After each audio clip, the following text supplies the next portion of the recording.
So next up, we are going to hear from Lane College alumna Kinna Thomas.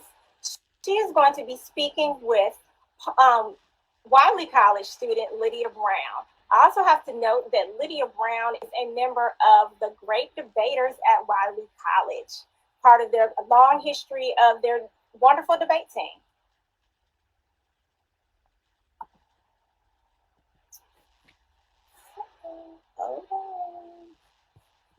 Hi, Kenna. How are you? I'm doing great. Thank you for asking. Okay, here's Lydia, but Lydia's camera. There we go. Okay, your camera wasn't on at first. All right, so now I'm gonna go ahead and disappear.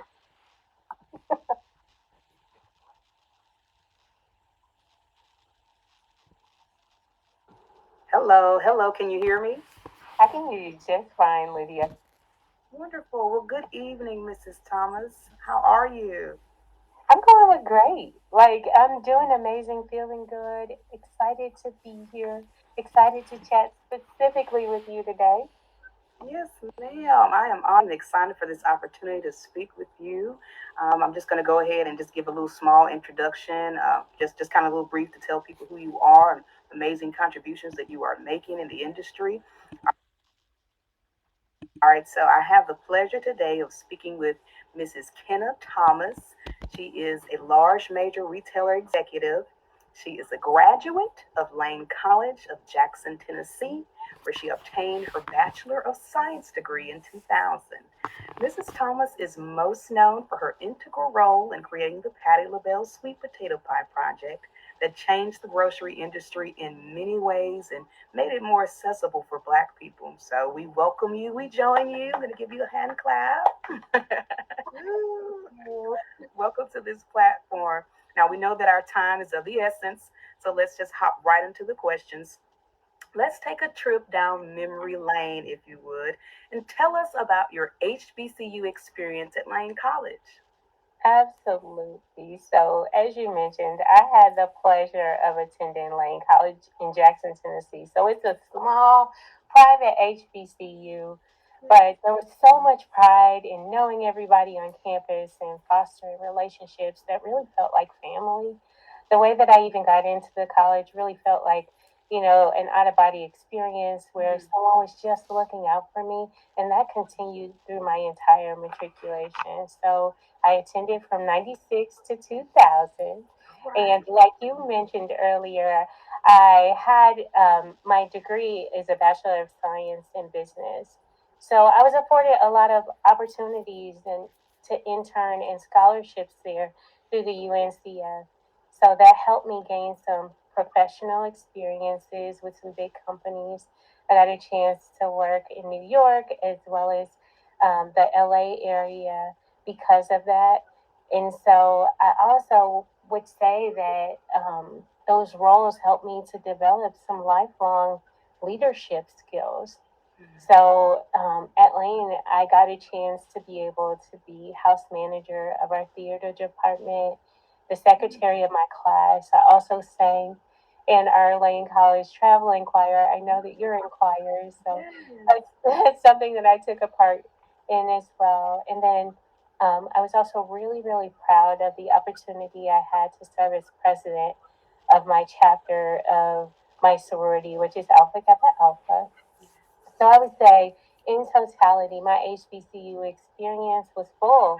It was robust. I met a lot of my lifelong friends there, and then it basically encouraged me to have a lot of mentors and helped me be the person I really needed to see growing up as a first generation college student. So I got all of that at the same time, coupled with a really valuable education that later helped me to obtain two master's degree and launch a really successful professional career. So every single thing I have to say about Lane is positive, and I'm so grateful for that experience that they believed in me. So therefore, it made me believe in myself. Wonderful. Thank you so much for sharing that. Now, when we spoke briefly earlier, you mentioned that there are a lot of things that you are super passionate about, and making sure that we as HBCU alum are readily prepared to enter the workforce is at the top of your list. So, what recommendations do you have for college students who wish to pursue a similar path as yourself? So the biggest thing that I would recommend is doing the internship. Now, I talked a little bit about the internship experience that I had, but just to double click on that a little bit more, it really allowed me to have professional experience.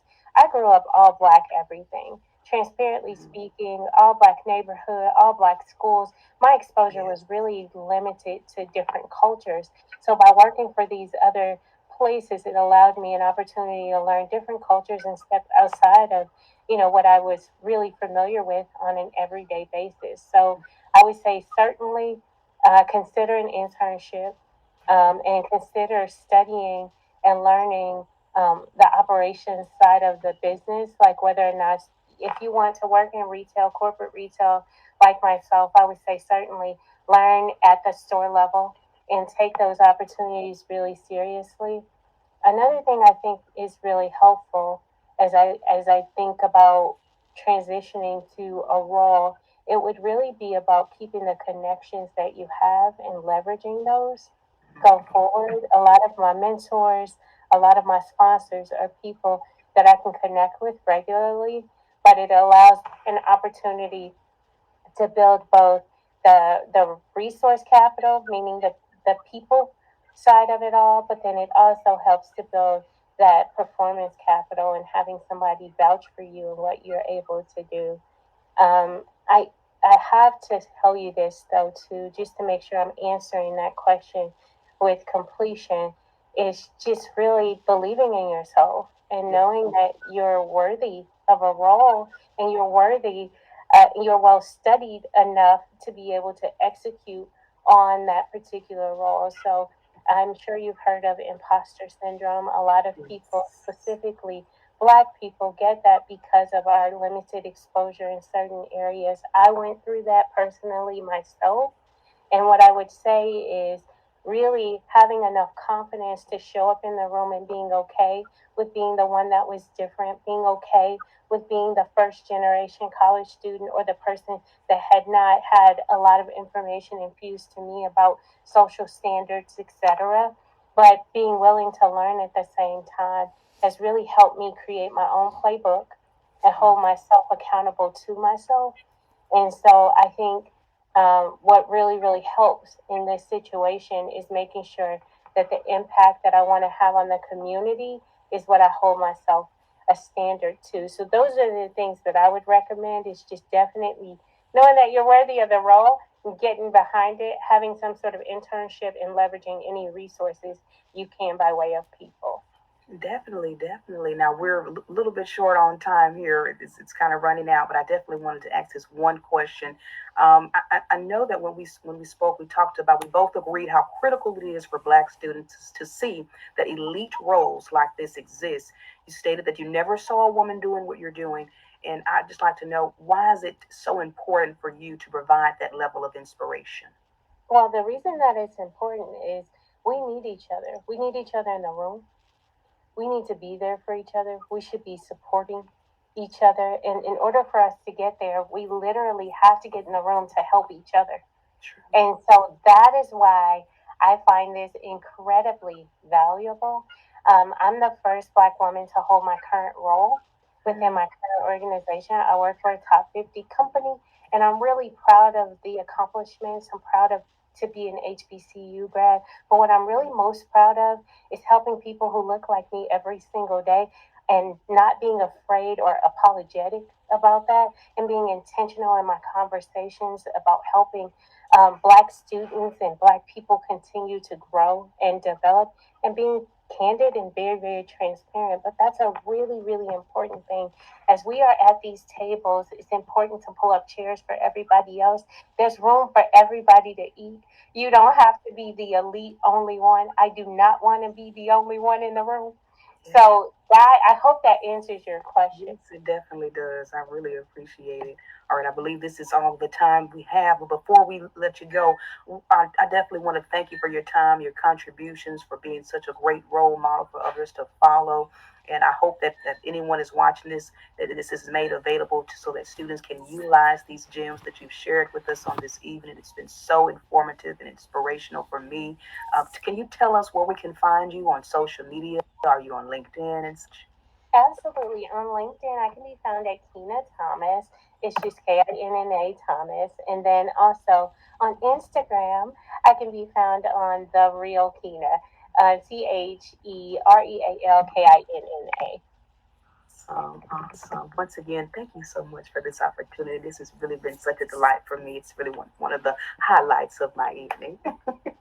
Absolutely. Thank you so very much. Have a Yes, great rest of the evening, you everyone. do the same. You do the same. Be blessed now. Thank you so much for sharing that story. Kenna, you really gave us some positive words, great advice for people who want to follow in your footsteps.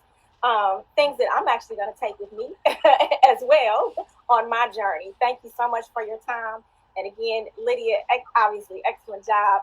You all get to check her out. You can find videos of her doing her thing as a great debater with Wiley College. So we'll talk to you later. And Kenna, I'll be checking in with you soon. Thank you.